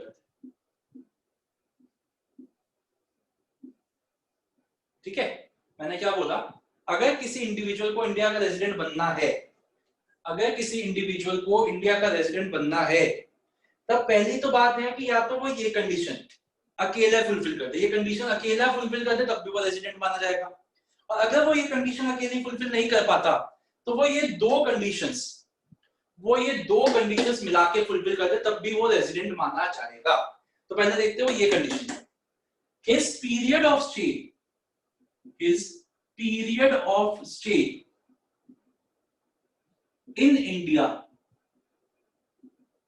should be 182 days or more during the relevant previous year। मतलब जिस प्रीवियस ईयर की आप रेजिडेंशियल स्टेटस कंप्यूट कर रहे हो, अगर उस साल में वो इंडिविजुअल इंडिया में 182 डेज या उससे ज्यादा रह लिया, तब तो वो इंडिया का रेजिडेंट माना जाएगा। लेकिन अगर ये कंडीशन फुलफिल नहीं होती, अगर ये होती तब तो कुछ और चेक करना है, बस खत्म हो गया। अगर ये कंडीशन फुलफिल नहीं होती तो ये दो कंडीशंस मिलके भी फुलफिल हो जाए, तब भी वो रेजिडेंट माना जाएगा। तो ये दो कंडीशंस क्या है? his period of stay in India during the relevant previous year is 60 days or more. मतलब उस साल में 60 डेज या उससे ज्यादा रह ले, और पिछले 4 सालों में his period of stay in India is 365 days or more during the 4 years immediately preceding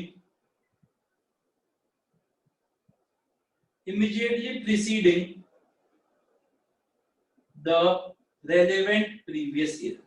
तो उसका पिछले 4 सालों में पीरियड ऑफ स्टे मिला के 365 हो जाए। मैं फिर से बोलता हूं, या तो इस साल में 182 डेज या उससे ज्यादा रह ले, तब तो बनी क्या। अगर ये नहीं फुलफिल हो पाती कंडीशन, क्योंकि मान लो 100 डेज 120 दिन रहा, कोई भी वजह रहती है, तो हमें क्या कर सकते हैं, इस साल में 60 डेज और पिछले 4 सालों में मिला के 365 डेज। अब मिलाने का मतलब ये नहीं है कि आप एक साथ ही होने चाहिए, नहीं, ऐसा भी हो सकता है कि पहले वो 100 दिन रह गया, फिर वो चला गया, फिर वो वापस आया, 50 दिन रह गया, फिर चला गया, फिर आया 200 दिन रह गया, फिर चला गया, ऐसे। मतलब टोटल स्टे 365 होना चाहिए पिछले 4 सालों में मिला के। इतनी बात समझ में आई? ठीक, इसको हम कहते हैं कंडीशन 1 और इन दोनों को हम कहते हैं कंडीशन 2। ठीक है, इसको हम कहते हैं कंडीशन 1 और इन दोनों को हम कहते हैं कंडीशन 2। अब बात उठती है कि क्या सर हर केस में दोनों कंडीशंस वैलिड है? नॉट एट ऑल, ऐसा नहीं है। जो हमारी कंडीशन 1 है वो तो हर केस में वैलिड है, मतलब हर इंडिविजुअल से वैलिड है, लेकिन कंडीशन 2 इन 3 टाइप के इंडिविजुअल्स के लिए वैलिड नहीं है। मतलब इन 3 टाइप के इंडिविजुअल्स के लिए, इसका मतलब क्या हुआ कि इन 3 टाइप के इंडिविजुअल्स के लिए सिर्फ और सिर्फ कंडीशन 1 ही वैलिड है। अगर वो इन कोई भी इंडिविजुअल इन 3 कैटेगरीज में लाई करता है तो आप सिर्फ यही कंडीशन चेक करोगे, ये कंडीशन चेक नहीं करोगे। अगर ये कंडीशन फुलफिल नहीं होती तो straight away non resident, you are not required to check these 2 conditions. ये बात समझ में आई बच्चों? ठीक है, तो ये 3 एक्सेप्शंस क्या है वो मैं अब लिखने जा रहा हूं। Exceptions to condition 2, exceptions to condition 2, मतलब ये दोनों कंडीशंस हम कहां चेक नहीं करेंगे। तो आइए सबसे पहले देखते हैं कि पहला एक्सेप्शन क्या है। तो पहला एक्सेप्शन है एन इंडियन सिटीजन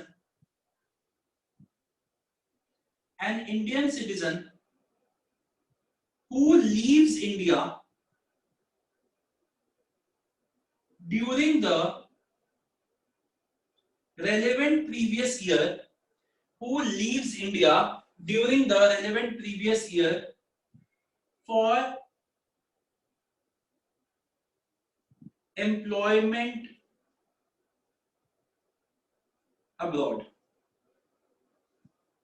तो एक ऐसा इंडियन सिटीजन जो इंडिया को छोड़ के जा रहा है इस साल में, जिस साल की इनकम हम निकाल रहे हैं, बाहर एम्प्लॉयमेंट के लिए। अब क्वेश्चन उठता है कि एम्प्लॉयमेंट का क्या मतलब है। क्या मैं ये बोल सकता हूं कि मैं यहाँ पे मान लो मेरा सैनिटाइजर्स का काम है, अब तो इस वक्त यही काम है, और मैं बाहर चला गया और 10 दिनों की एक एग्जीबिशन में मैं सैनिटाइजर लगा के अपने शोकेस करके वापस आ गया। This is not employment. मैं बाहर मार्केटिंग के काम से जा रहा हूं, this is not employment. Employment का मतलब होता है जब बाहर जाके आप कोई परमानेंसी के साथ जाते हो कि कुछ दिन आप वहां रुकोगे, वहां जॉब करोगे, वहां अपना बिजनेस सेटअप करोगे, उसको हम एम्प्लॉयमेंट कहते हैं। कुछ स्टॉल लगाने के लिए, किसी एग्जीबिशन में पार्ट लेने के लिए, कुछ दिनों के लिए मार्केटिंग करने के लिए जाना बाहर इज नॉट एम्प्लॉयमेंट। तो एम्प्लॉयमेंट का मतलब हो गया एक कुछ परमानेंसी होनी चाहिए। तो एक ऐसा इंडियन सिटीजन, ये बहुत इंपॉर्टेंट है, Indian citizen who leaves India, जो हमारा प्रीवियस ईयर है जिसकी बात हो रही है, उस साल में जाता है बाहर एम्प्लॉयमेंट के लिए, तो वो उसके लिए ये दोनों कंडीशंस नहीं मानी जाएगी और ये ही कंडीशन चेक करो। समझ में आ गई बात? चलिए सेकंड एक्सेप्शन लिखते हैं। An Indian citizen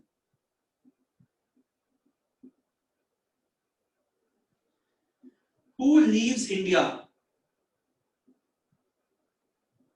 during the relevant previous year, an Indian citizen who leaves India during the relevant previous year as a member of crew of Indian ship। तो आपको पता ही है कि काफी शिप्स हमारे इंडिया से भी बाहर जाती है, नेवी की भी जाती है, ऐसी क्रूज वगैरह भी जाती है, हमारी बॉम्बे ने भी अब एक क्रूज बनाई है, मालदीव तक जाती है वो। तो अगर आप उस किसी भी इंडियन शिप के क्रू मेंबर बन के बाहर जाते हो, अगर आप किसी भी इंडियन शिप के क्रू मेंबर बन के आज इस साल में इंडिया को लीव करके बाहर जाते हो, तब भी आपके लिए सिर्फ यही कंडीशन चेक होगी, अगर 182 डेज या उससे ज्यादा इंडिया में रुके हो तभी आप सिटीजन माने जाओगे, उससे कम रुकने पे आप इंडिया तभी आप रेजिडेंट माने जाओगे, उससे कम रुकने पे आप इंडिया के रेजिडेंट नहीं माने जाओगे। समझ में आ गई बात, दोनों कंडीशंस? ओके, तीसरे उस पर चलते हैं, एक्सेप्शन पे। एन इंडियन सिटीजन और a person of Indian origin. तो इसमें हमने एक चीज और ऐड कर दी, अभी बताऊंगा इसका क्या मतलब होता है। पहले तो मैंने लिखा एन इंडियन सिटीजन वही, और a person of Indian origin, ये बताऊंगा क्या होता है।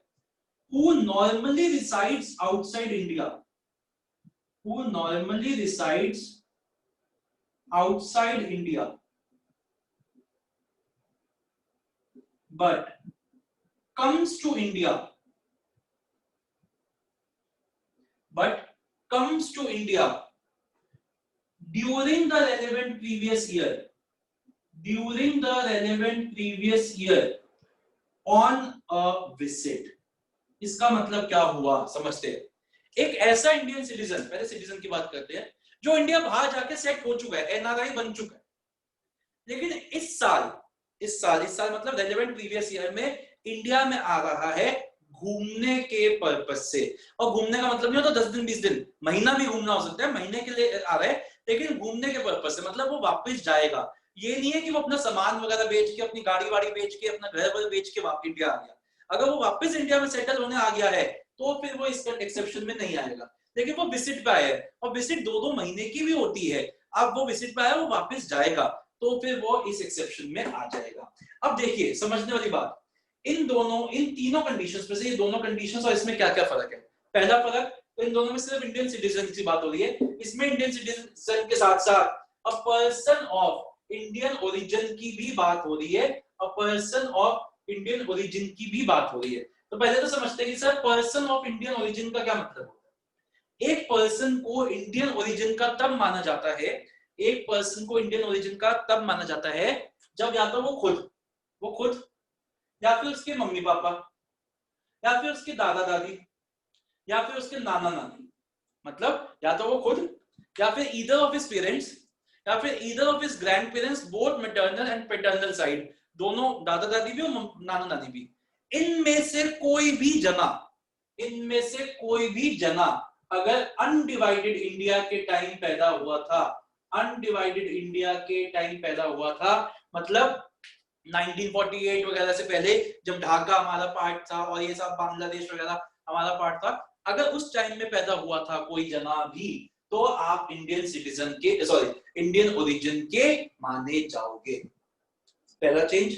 दूसरा चेंज, इन दोनों में इस साल वो इंसान इंडिया को छोड़ के बाहर जा रहा है, इसमें बाहर काम की तलाश में जा रहा है, इसमें शिप का मेंबर बन के जा रहा है, क्रू का मेंबर। इसमें हमने उल्टा लिखा है, इसमें हमने लिखा है कि एक पर्सन नॉर्मली इंडिया के बाहर रहता है, वो इंडिया में वापस आ रहा है। तो दो चेंजेस क्या क्या हो गए, इन दोनों में इंडिया के बाहर भेज रहे हैं और इसमें हम वापस इंडिया में भेज रहे हैं, लेके आ रहे हैं। और अगर ये इन तीनों में आपका क्वेश्चन आ रहा है तो आपको ये दोनों कंडीशंस चेक नहीं करनी, आपको सिर्फ और सिर्फ ये ही कंडीशन चेक करनी है। बच्चों मेरे को बताइए अभी तक आपको जो भी मैंने कराया क्या वो समझ में आया? कोई भी डाउट है तो मेरे को बताइए। अच्छे से समझ में आ गया? कोई डाउट तो नहीं है आप लोगों के मन में? एक सेकंड।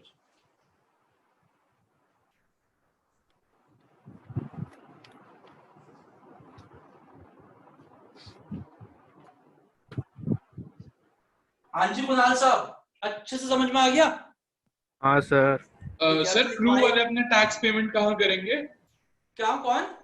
क्रू वाले अपना टैक्स पेमेंट जो इंडियन क्रू में गए हैं। तो सर वो अगर मान लो इंडियन के सिटीजन नहीं है तो वो जहां पे गए हैं, जहां पे भी वो जा रहे हैं, जिस भी कंट्री के वो रेजिडेंट बनते हैं, भाई पानी में है तो पानी भी तो अलग अलग कंट्रीज में जाके रुकेंगे, तो जिस भी कंट्री के वो रेजिडेंट बनते हैं उस कंट्री में वो टैक्स देंगे। ठीक है, चलिए अब देखते हैं बच्चों, अगर कोई इंडिविजुअल रेजिडेंट बन गया, ठीक है ना, अगर कोई इंडिविजुअल रेजिडेंट बन गया तो ऑर्डिनरी बनने के लिए उसको क्या कंडीशंस फुलफिल करनी पड़ेगी? सर 1 घंटे की क्लास है 1.5 आवर की? हाँ जी सर 1 घंटे की क्लास है 1.5 आवर की? भाई साहब 1.5 घंटे की क्लास में भी कोर्स पूरा हो जाए ना तब बात है। ये कोर्स आप समझ के चलिए, इस समंदर है, समंदर ओशियन है, ओशियन अकाउंट्स वगैरह के 3 गुना कोर्स है ये, मैं मजाक नहीं कर रहा। फाइनेंशियल मैनेजमेंट अकाउंट्स वगैरह का कोर्स से 3 गुना कोर्स है इनकम टैक्स का। So now you have to pull up your socks, बहुत ज्यादा ध्यान से पढ़ना है। तो अब देखते हैं कि ऑर्डिनरी रेजिडेंट होने की क्या कंडीशंस है। तो अगर कोई इंडिविजुअल रेजिडेंट बन गया है तो ऑर्डिनरी रेजिडेंट होने के लिए उसको मिला के ये दोनों कंडीशंस फुलफिल करनी है। अगर इन दोनों में से कोई भी कंडीशन फुलफिल नहीं होती तो वो रेजिडेंट तो माना जाएगा लेकिन ऑर्डिनरी नहीं माना जाएगा, नॉन ऑर्डिनरी माना जाएगा। तो अगर कोई इंडिविजुअल को रेजिडेंट वो बन चुका है, अब ये देखना है कि क्या वो ऑर्डिनरी है कि नहीं, तो हमें ये दोनों कंडीशंस को फुलफिल करना पड़ेगा। तो आइए देखते हैं दो कंडीशंस क्या क्या है। सबसे पहले, इस period of stay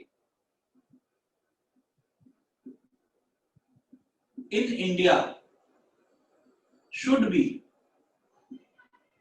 730 days or more during the 7 years immediately preceding the relevant previous year. तो जिस प्रीवियस ईयर की हम इनकम इसका स्टेटस निकाल रहे हैं उससे पिछले 7 सालों में उस बंदे का टोटल स्टे 730 दिन या उससे ज्यादा होना चाहिए, 730 या उससे ज्यादा होना चाहिए टोटल। मतलब ऐसे ही 1 साल आ गया फिर चला गया, फिर 2 साल नहीं आया, फिर 1 साल आ गया 100 दिन के लिए, मतलब टोटल स्टे ऐसा नहीं है कि कंटिन्यूअस होना चाहिए, टोटल स्टे 730 डेज या ज्यादा उससे ज्यादा होना चाहिए, पहली कंडीशन। और सेकंड कंडीशन क्या है, his status should be that of a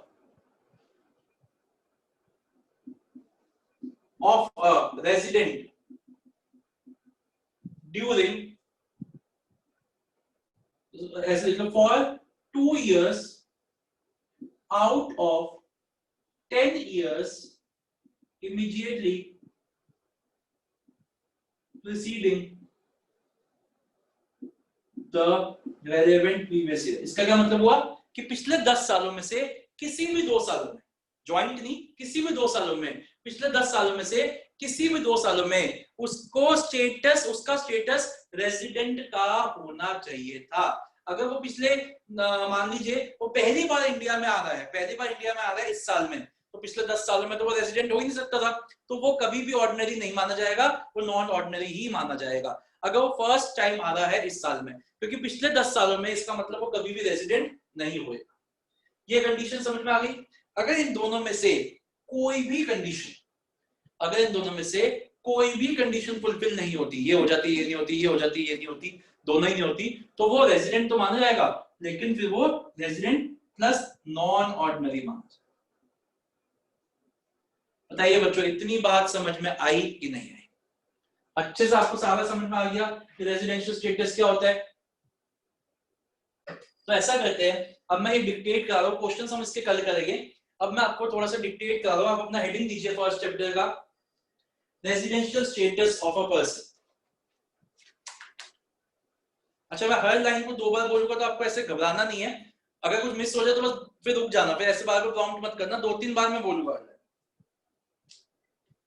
तो लिखना शुरू करिए, residential status of a person, लिखना शुरू करिए। Residential status of a person is computed, residential status of a person is computed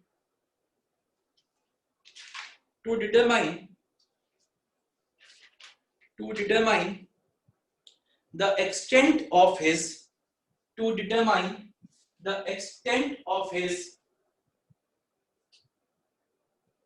global incomes, the extent of his global incomes taxable in India, the extent of his global incomes taxable in India. Next line में देखिए, it is calculated for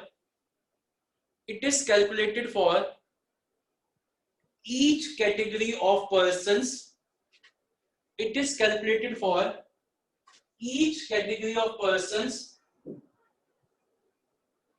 namely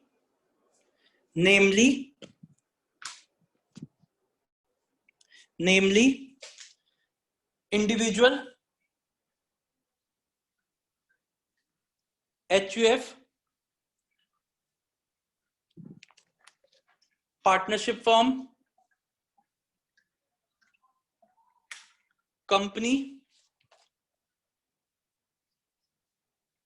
local authority, artificial judicial person, body of individuals, and association of persons.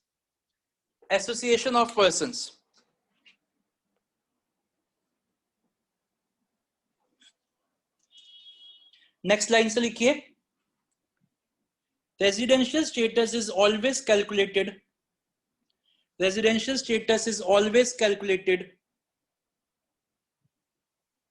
for relevant previous year,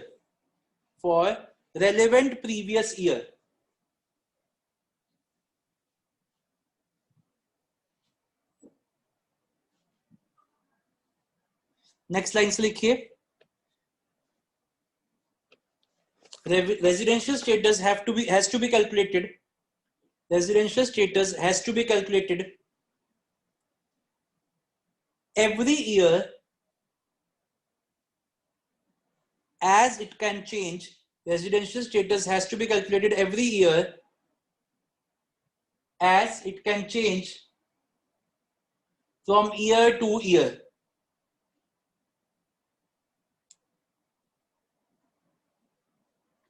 As it can change from year to year.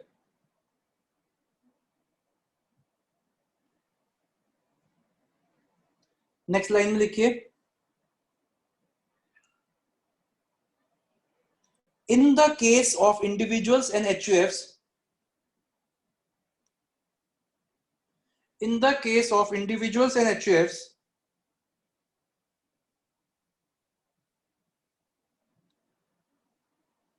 we not only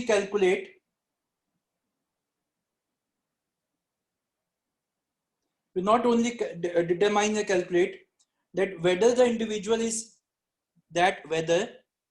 we not only determine or calculate that whether the individual or HUF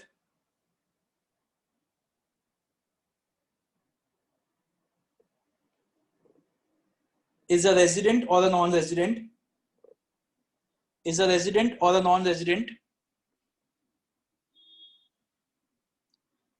but we also determine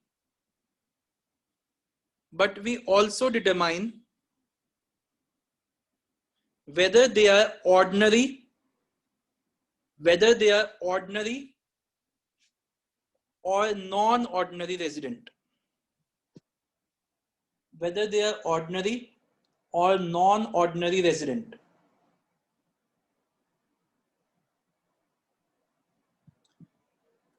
next line से लिखिए,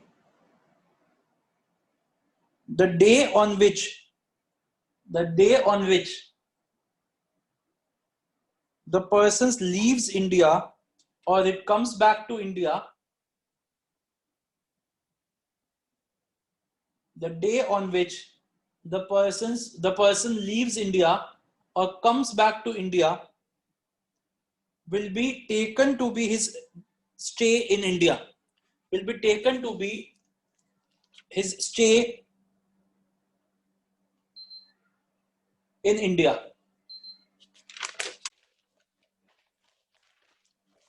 अब एक sub heading बनाइए,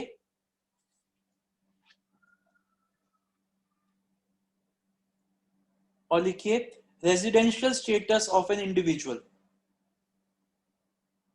residential status of an individual.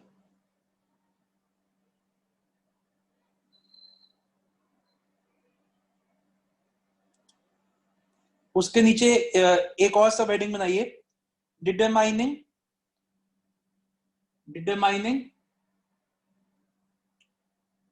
whether the individual is a resident or a non-resident. Determining whether the individual is a resident or a non-resident.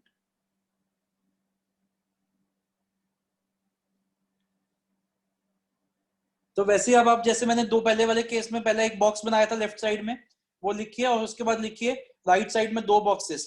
तो पहले लिखिए पहले वाले बॉक्स में if his period of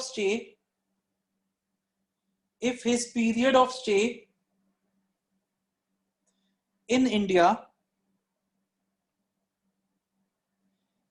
is 182 days or more during the relevant previous year, is 182 days or more during the relevant previous year। फिर बीच में और लिख के राइट साइड में दो बॉक्सेस और बनाइए, उनके बीच में एंड लिखिए।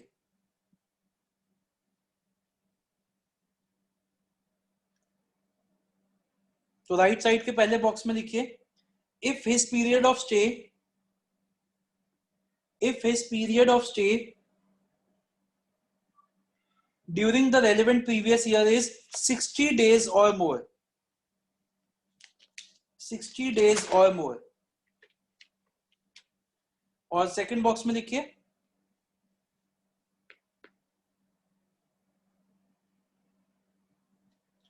the period of stay during the 4 years immediately preceding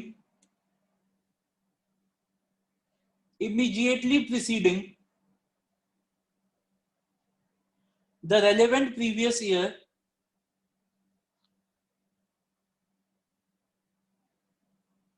should be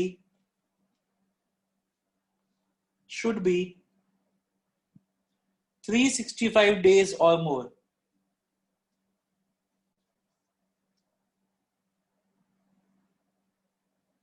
365 days or more। अब जो बच्चों अपने राइट साइड में दो बॉक्स लिखे, इसके इस दोनों बॉक्स को एक बड़े बॉक्स में डाल के लिखिए कंडीशन 2, ये कंडीशन 2 है, और जो एक लेफ्ट साइड में एक बॉक्स लिखा उसके नीचे लिखिए कंडीशन 1।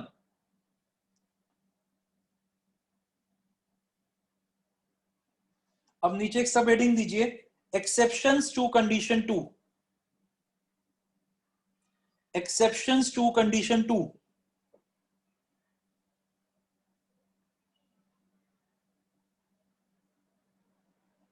तो नीचे लिखिए in the following cases condition 2 will not apply. In the following cases condition 2 will not apply.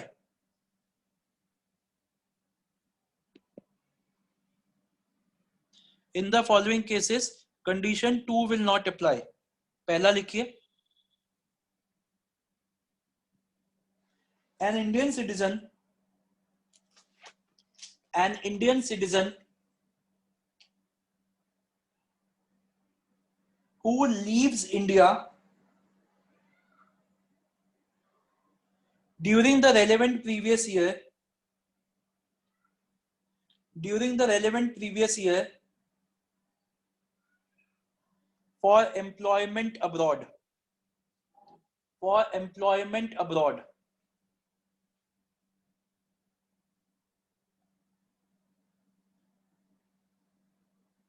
For employment abroad. Second लिखिए, an Indian citizen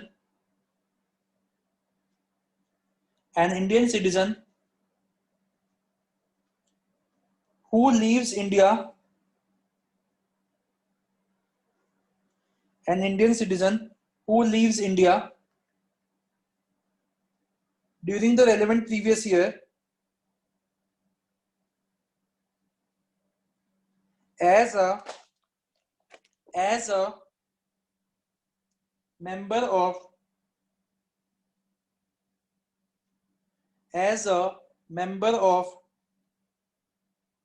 crew of Indian ship.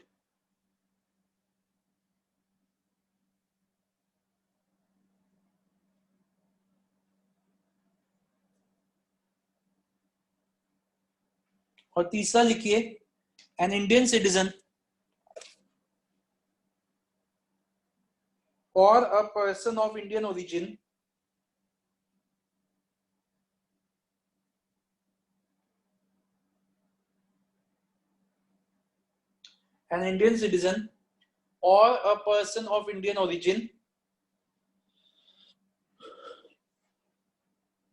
who normally resides in India, or who normally resides outside India,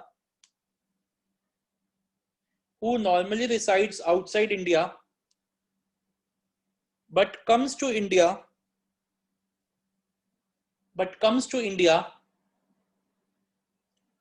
during the relevant previous year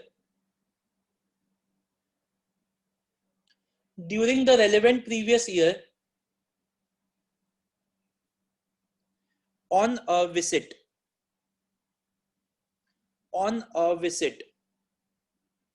Underline the term on a visit. नीचे note लिखिए, Indian origin, meaning of Indian origin.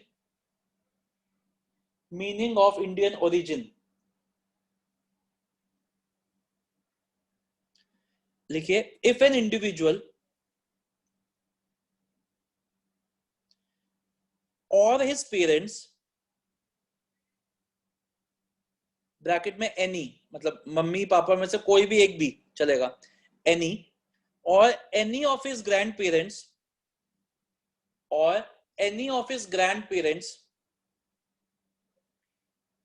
both maternal and paternal, mother side भी father side भी, both maternal and paternal, was born या were born in undivided India,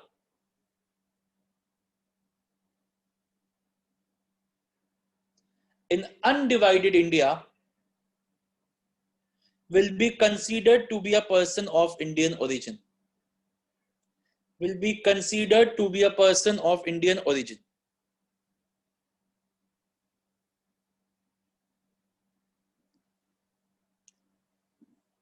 चलिए अब नीचे एक sub heading बनाइए,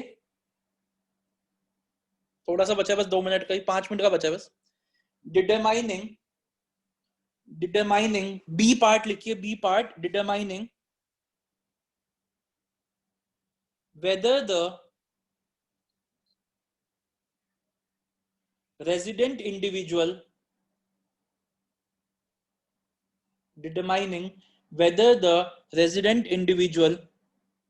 is ordinary or non-ordinary resident. Determining whether the resident individual is ordinary or non-ordinary resident.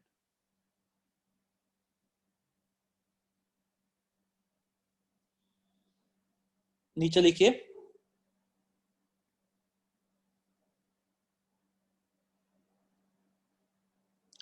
if the resident individual fulfills both the following conditions,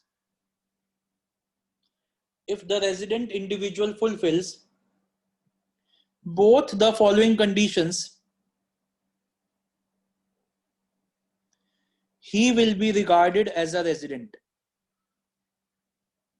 He will be regarded as a resident and an ordinary resident. He will be regarded as a resident and an ordinary resident. Otherwise, non-ordinary resident.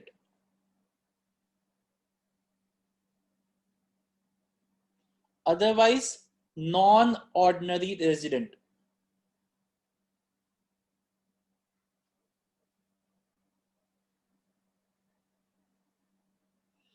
अब बच्चों नीचे दो boxes बनाइए और दोनों के बीच में and लिखिए.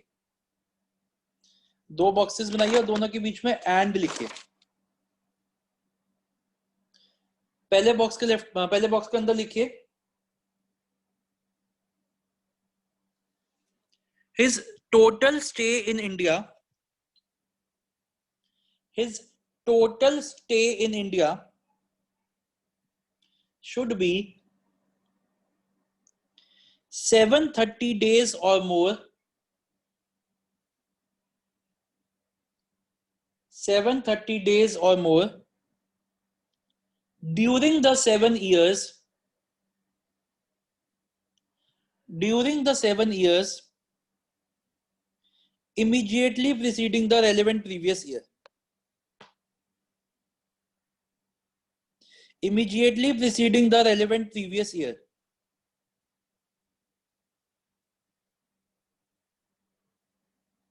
राइट साइड वाले बॉक्स में लिखिए his status should be that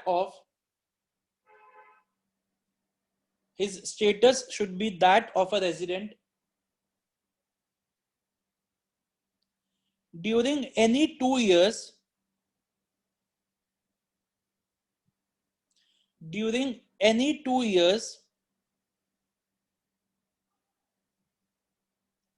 out of the 10 years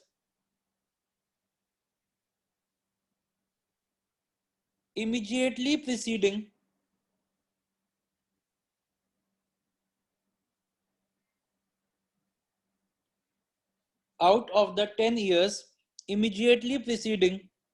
the relevant previous year. Out of the 10 years immediately preceding the relevant previous year. तो बच्चों इसके साथ हमने सारा अपना रेजिडेंट का लिख लिया है. अब ऐसा है कि इसके प्रैक्टिकल क्वेश्चंस हम आज नहीं करेंगे, कल करेंगे. तो कल का टाइम सेम रख ले 6 o'clock की. Yes sir. है ना? तो कल आप इसको रीड करके रखिएगा. कुछ भी मिस हो जाता है, अगर आपका मिस हो गया है तो मैं इसकी वीडियो अभी थोड़ी देर में अपलोड करके आपको लिंक भेज दूंगा, वहां से भी पढ़ सकते हैं. कल 6 o'clock के मिलते हैं. कल हम इसके प्रैक्टिकल क्वेश्चंस करेंगे और आगे भी बढ़ेंगे. किसी का डाउट तो नहीं है? किसी को कुछ पूछना है तो पूछ लीजिए, अदरवाइज क्लास को एंड करते हैं. सर टाइमिंग कुछ और हो सकता है क्या? कुछ अगर एडजस्ट हो पाए तो. नहीं मतलब क्या रखना चाहते हो आप?